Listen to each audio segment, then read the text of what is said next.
Hello, V K ನಿಜವಾಸ್ತು ಚಾನಲ್ಗೆ ಸುಸ್ವಾಗತ ಹಾಗೂ ವೀಕ್ಷಕರಿಗೆ ನನ್ನ ಶುಭಾಶಯಗಳು.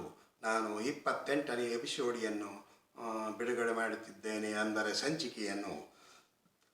ಈಗಾಗಲೇ ಮನೆಯ ಹೊರಭಾಗದಲ್ಲಿ ಹೇಗೆ ಬೋರ್ವೆಲ್ಲು ಅಥವಾ ಮೆಟ್ಟಲುಗಳ ಬಗ್ಗೆ ಸವಿಸ್ತಾರವಾಗಿ ಹೇಳಿದ್ದೇನೆ. ಆದರೆ ಈಗ ಮನೆಯ ಒಳಾಂಗಣದಲ್ಲಿ, ಅಂದರೆ ಮುಖ್ಯವಾಗಿ ಯಾವ ರೂಮ್ ಯಾವ ಭಾಗದಲ್ಲಿ ಇರಬೇಕೆಂದು ತಮಗೆ ತಿಳಿಸುತ್ತೇವೆ. ಅಂದರೆ ಸಾಮಾನ್ಯವಾಗಿ ನೈಋತ್ಯದಲ್ಲಿ ಒಂದು ಉತ್ತರದ ಅಭಿಮುಖವಾಗಿ ಮನೆಯು ಕಟ್ಟಿದ್ದರೆ ಅಲ್ಲಿ ಸಾಮಾನ್ಯವಾಗಿ ನೈಋತ್ಯ ಭಾಗದಲ್ಲಿ ಒಂದು ಮುಖ್ಯವಾದ ಯಜಮಾನನ ಬೆಡ್ ರೂಮು ಇರಬೇಕು. ಅದೇ ರೀತಿ ತಾವು ತಮ್ಮ ಅಳತೆಗೆ ಅನುಗುಣವಾಗಿ ನೋಡಿ ಮುಂದಿನ ಭಾಗದಲ್ಲಿ ಅದೇ ಪಶ್ಚಿಮದ ದಿಕ್ಕಿನಲ್ಲಿ, ಅಂದರೆ ಪಶ್ಚಿಮದ ಗೋಡೆಗೆ ತಾಕಿದಂತೆ ಮುಂದೆ ಇನ್ನೂ ಒಂದು ನೀವು ಬೆಡ್ರೂಮನ್ನು ಮಾಡಿಕೊಳ್ಳಬಹುದು. ನಿಮ್ಮ ಸ್ಥಳದ ಮೇಲೆ ಅದರ ಪರಿಣಾಮ ಇರುತ್ತದೆ. ಎಷ್ಟು ಸ್ಥಳ ಇರುತ್ತದೆ, ಎಷ್ಟು ಉದ್ದ ಇರುತ್ತದೆ ಅಂದರೆ 2ನೇ ಬೆಡ್ರೂಮ್ ಕೆಲವೊಂದು ಚಿಕ್ಕ ಮನೆಯಲ್ಲಿ ಹುಟ್ಟುವುದಿಲ್ಲ. ಹಾಗೆ ಮತ್ತು ತಾವು ಮುಖ್ಯವಾಗಿ ಆಗ್ನೇಯ ದಿಕ್ಕಿನಲ್ಲಿ ಅಡಿಗೆ ಮನೆ ಇರಲೇಬೇಕು. ಅದು ಅಗ್ನಿದೇವನು. ಅದಕ್ಕೆ ಆಗ್ನೇಯ ಭಾಗದಲ್ಲಿ ಯಾವುದೇ ಪರಿಸ್ಥಿತಿಯಲ್ಲೂ ಮನೆಯನ್ನು ಬೇರೆ ಭಾಗದಲ್ಲಿ ನಿರ್ಮಿಸಬೇಡಿ. ಯಾಕಂದರೆ ಅದು ಅಗ್ನಿದೇವನಿಗೆ ಸಂಬಂಧಪಟ್ಟಿದ್ದು. ಅಲ್ಲಿ ಅಡಿಗೆಯನ್ನು ಮಾಡಿದರೆ ಆ ಮನೆಯಲ್ಲಿ ಸುಖ ಸಂತೋಷ, ಚೆನ್ನಾಗಿ ಬಾಳುತ್ತಾರೆ. ಕೊಳ್ಳುವುದು ಎಲ್ಲ ರೀತಿಯಿಂದ ಅಗ್ನಿದೇವನು ತಮಗೆ ಸಹಕರಿಸುತ್ತಾನೆ, ಆಶೀರ್ವಾದ ಮಾಡುತ್ತಾನೆ. ಅದೇ ರೀತಿ ತಾವು ಆಗ್ನೇಯ ಮನೆಯಲ್ಲಿ ಅಡಿಗೆ ಮನೆ ಮಾಡುವ ಕಾಲಕ್ಕೆ ಯಾವ ಗೃಹಿಣಿಯಾಗಲಿ ಪೂರ್ವ ಅಭಿಮುಖವಾಗಿ ನಿಂತು ಅಡಿಗೆ ಮಾಡಬೇಕು. ಪೂರ್ವಾಗ್ನೇಯ ದಿಕ್ಕಿನಲ್ಲಿ ಮೂಲೆಯಲ್ಲಿ ಪೂರ್ವ ಅಭಿಮುಖವಾಗಿ ನಿಂತುಕೊಂಡು ತಾವು ಅಡಿಗೆಯನ್ನು ಮಾಡಬೇಕೆಂದು ಬಹಳ ಇದು ಗಂಭೀರವಾದ ವಿಷಯ. ಅದೆಷ್ಟು ಮನೆಗಳಲ್ಲಿ ನಾನು ನೋಡಿದ್ದೇನೆ. ದಕ್ಷಿಣದ ಅಭಿಮುಖವಾಗಿ, ಅದೇ ಕೋಣೆಯಲ್ಲಿ ನೈಋತ್ಯದ ಅಭಿಮುಖವಾಗಿ, ಅದೇ ಕೋಣೆಯಲ್ಲಿ ಈಶಾನ್ಯ ಭಾಗದಲ್ಲಿ, ಆಗ್ನೇಯ ದಿಕ್ಕಿನಲ್ಲಿ ಅಡಿಗೆ ಮನೆ ಉಂಟು. ಕೆಲವರು ಸಾಕಷ್ಟು ಮನೆಗಳನ್ನು ನಾನು ನೋಡಿದ್ದೇನೆ. ಅಡಿಗೆ ಮನೆಯಲ್ಲಿ ಈಶಾನ್ಯ ದಿಕ್ಕಿನಲ್ಲಿ ಅಡಿಗೆಯನ್ನು ಮಾಡುವುದಕ್ಕೆ ತಮ್ಮ ಕೆಲವೊಂದು ಭಾಗದಲ್ಲಿ ಒಲೆಗಳು ಎನ್ನುತ್ತಾರೆ, ಕೆಲವೊಂದು ಇಂಗ್ಲೀಷ್ನಲ್ಲಿ ಸ್ಟವ್ ಎನ್ನುತ್ತಾರೆ, ಗ್ಯಾಸ್ ಎನ್ನುತ್ತಾರೆ. ಇತರಾದಿ ಭಾಗದಲ್ಲಿ ಅವರವರ ಭಾಗಕ್ಕೆ ಅನುಗುಣವಾಗಿ ಅಡಿಗೆ ಮಾಡುವುದು. ಈಶಾನ್ಯ ಭಾಗದಲ್ಲಿ ಆಗ್ನೇಯ ದಿಕ್ಕಿನಲ್ಲಿ ಈಶಾನ್ಯ ಭಾಗದಲ್ಲಿ ಅಡಿಗೆ ಮಾಡುವುದಕ್ಕೆ ನಿರ್ಮಿಸಿಕೊಂಡಿರುತ್ತಾರೆ. ಇನ್ನೇನು ಬಂತು, ಯಾವುದೇ ರೂಮಿನಲ್ಲಿ, ಪ್ರತಿಯೊಂದು ರೂಮಿನಲ್ಲಿ ಆ ರೂಮಿಗೆ ತಕ್ಕಂತೆ ಈಶಾನ್ಯ ಎಂಬುದು ಪವಿತ್ರವಾದದ್ದು. ಅದಕ್ಕೆ ತಾವು ಆಗ್ನೇಯ ಭಾಗದಲ್ಲಿ ಅಗ್ನಿಯದಲ್ಲಿ ಗೃಹವನ್ನು ಅಡಿಗೆ ಮನೆಯನ್ನು ನಿರ್ಮಿಸಿದ್ದರೆ ಅಲ್ಲಿ ಪೂರ್ವ ಅಭಿಮುಖವಾಗಿ ದಕ್ಷಿಣದ ಗೋಡೆಗೆ ತಾಕುವಂತೆ ಪೂರ್ವ ಅಭಿಮುಖವಾಗಿ ಗೃಹಿಣಿಯು ನಿಂತು ಅಡಿಗೆ ಮಾಡಬೇಕು. ಇದು ಬಹಳ ಎಚ್ಚರಿಕೆಯಿಂದ ಎಷ್ಟೋ ಜನರು ಇನ್ನೂ ವಾಸ್ತುಶಾಸ್ತ್ರದ ಬಗ್ಗೆ ತಿಳಿಯದೆ ಈ ರೀತಿ ಪಕ್ಕದಲ್ಲಿ ಅಥವಾ ದಕ್ಷಿಣದ ಮಧ್ಯಭಾಗದಲ್ಲಿ ಅಥವಾ ಅದೇ ರೂಮಿನಲ್ಲಿ ನೈಋತ್ಯ ಭಾಗದಲ್ಲಿ ಎಲ್ಲೆಲ್ಲೋ ಅಡಿಗೆ ಮಾಡುತ್ತಿದ್ದಾರೆ. ಅದಕ್ಕೆ ಇದು ಬಹಳ ನಿಷೇಧವಾದ ಸ್ಥಳವೆಂದು ಹೇಳಬೇಕು. ಮುಖ್ಯವಾಗಿ ಪೂರ್ವದ ಆಗ್ನೇಯವು ಪೂರ್ವ ದಿಕ್ಕಿಗೆ ನಿಂತುಕೊಂಡು ದಕ್ಷಿಣದ ಮೂಲೆಗೆ ತಾಕುವಂತೆ ಸ್ಟವ್ ಆಗಲಿ ಒಲೆಯಾಗಲಿ ನಿಮ್ಮ ಸಂಬಂಧಪಟ್ಟ ಅಡಿಗೆ ಮಾಡುವುದು. ಯಾವ ರೀತಿ ಒಬ್ಬೊಬ್ಬರು ಕಟ್ಟಿಗೆಯಿಂದ ಇನ್ನೂ ಮಾಡುತ್ತಿದ್ದಾರೆ, ಸರಿ, ಅವರಿಗೆ ಬಿಟ್ಟ ವಿಷಯ, ಅದು ನಾವು ಹೇಳುವುದಿಲ್ಲ. ನೀವು ಯಾವುದೇ ಥರದಿಂದ ಅಡಿಗೆ ಮಾಡಿ, ಮುಖ್ಯವಾಗಿ ಆಗ್ನೇಯ ದಿಕ್ಕಿನಲ್ಲಿ ಅಡಿಗೆ ಮನೆ ಇರಬೇಕು. ಆಗ್ನೇಯ ಭಾಗದಲ್ಲಿ ಪೂರ್ವ ಆಗ್ನೇಯವಾಗಿ ನಿಂತುಕೊಂಡು ಅಡಿಗೆ ಮಾಡಿದ್ದಾದರೆ ಆ ಮನೆಯಲ್ಲಿ ಆ ಭೋಜನವನ್ನು ಮಾಡುವಂಥ ಎಲ್ಲ ಇಡೀ ಕುಟುಂಬ ಆರೋಗ್ಯವಂತರಾಗಿ ಐಶ್ವರ್ಯವಂತರಾಗಿ ಒಳ್ಳೆಯ ಚಟುವಟಿಕೆಯಿಂದ ಇರುತ್ತಾರೆ. ಅವನಿಗೆ ವಿದ್ಯೆ ಬುದ್ಧಿ ಪ್ರತಿಯೊಂದು ವಿಷಯದಲ್ಲೂ ಅವನಿಗೆ ಆರೋಗ್ಯವಂತನಾಗಿರುತ್ತಾನೆ, ಐಶ್ವರ್ಯವಂತನಾಗಿರುತ್ತಾನೆ ಅಂತ ಈ ಆಗ್ನೇಯ ಭಾಗದ ಅಡಿಗೆ ಮನೆಯ ವಿಷಯವಾಗಿ ಸಂಪೂರ್ಣವಾಗಿ ಹೇಳಿದ್ದೇನೆಂದು ಹೇಳಬೇಕು. ಇದರ ಬಗ್ಗೆ ವಿಸ್ತಾರವಾಗಿ 1 ತಾಸು ಮಾಡಿದರೂ ವಿಡಿಯೋ ಸಾಕಾಗುವುದಿಲ್ಲ. ಅದಕ್ಕೆ ಸಂಕ್ಷಿಪ್ತವಾಗಿ ಯಾವುದೇ ವಿಷಯವನ್ನು ತಿಳಿಸುತ್ತೇವೆ. ಮುಂದಿನ ಭಾಗದಲ್ಲಿ ಅದರ ಬಗ್ಗೆ ಸವಿಸ್ತಾರವಾಗಿ ಹೇಳುತ್ತೇನೆಂದು ಹೇಳುತ್ತೇನೆ. ಇನ್ನು ನೈಋತ್ಯದ ಭಾಗದಲ್ಲಿ ಬೆಡ್ರೂಮ್ ಅಂದರೆ ಮನೆಯ ಯಜಮಾನನು ತನಗೆ ಆ ಭಾಗದಲ್ಲಿ ಬೆಡ್ರೂಮ್ ನೈಋತ್ಯ ಭಾಗದಲ್ಲಿರಬೇಕು.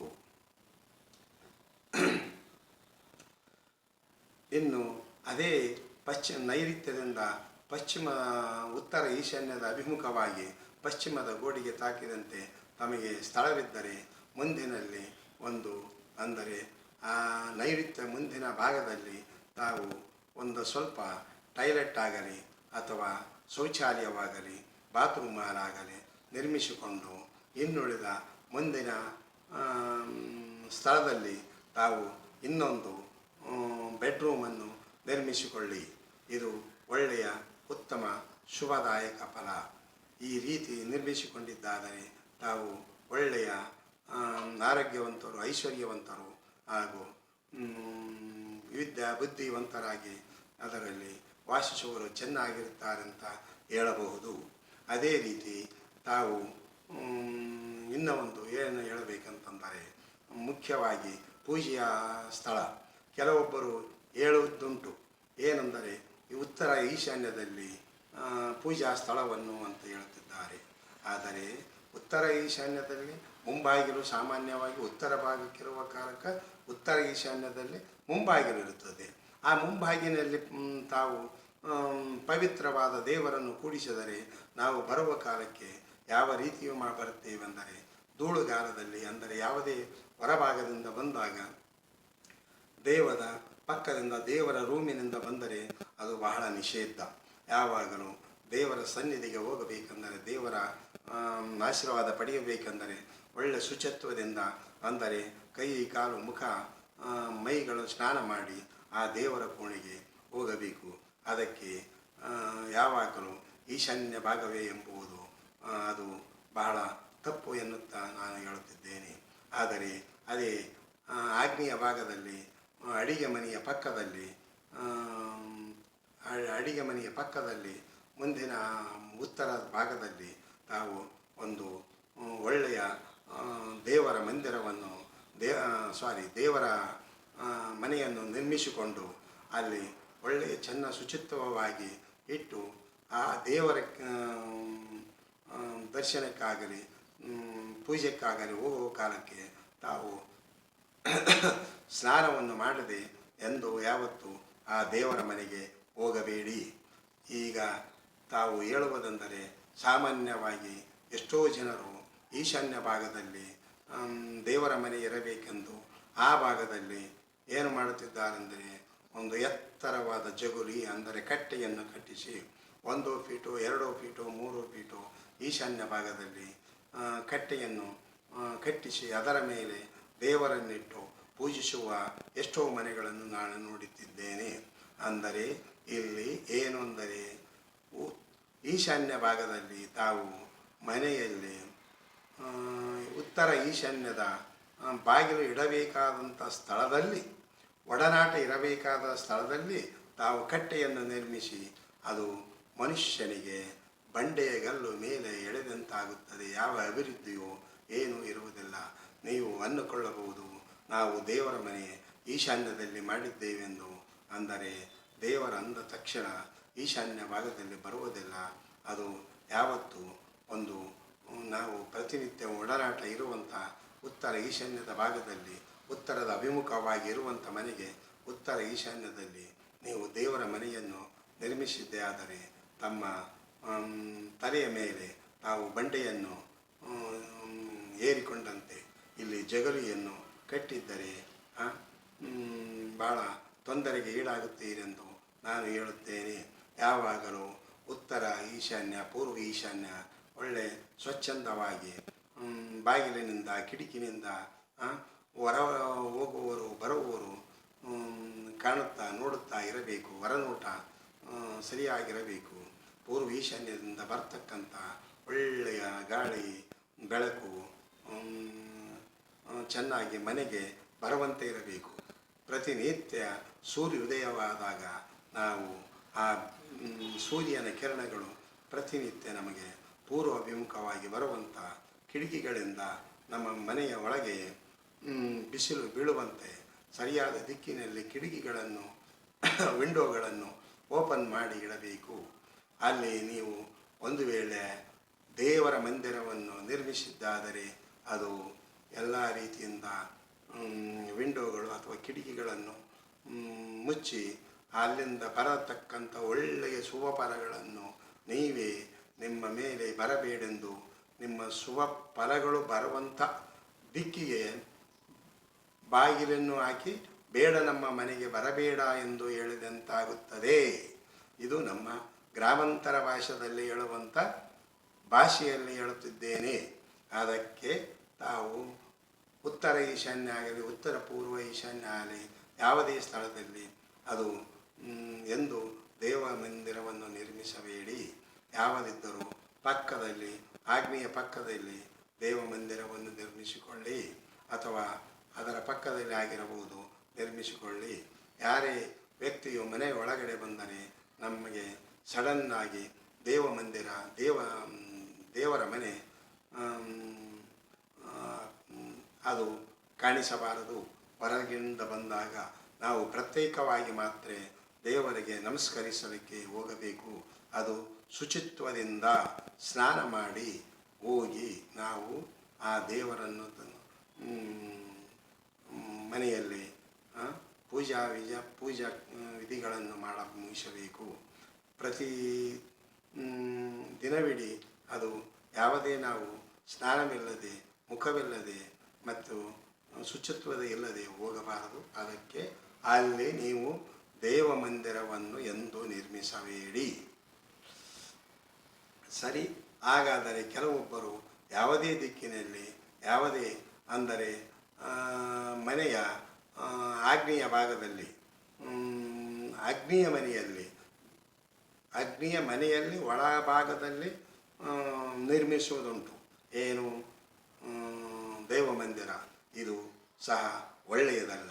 ಯಾಕಂದರೆ ಅದು ಕೆಲವೊಂದು ವಿಷಯವಾಗಿ ಹೇಳಬೇಕೆಂದರೆ ಆ ಮನೆಯಲ್ಲಿ ಇಡೀ ದೇವ ಮಂದಿರ ನಿರ್ಮಿಸಿದ್ದಾದರೆ ಅದೊಂದು ಚಿಕ್ಕ ಮನೆಯಾಗಿ ಅದು ಆ ಮನೆ ಅಡಿಗೆ ಕೋಣೆ ಐಮೂಲೆ ಅಂದರೆ 5 ಮೂಲೆಗಳಾಗಿ ಪರಿವರ್ತನೆಯಾಗುತ್ತದೆ.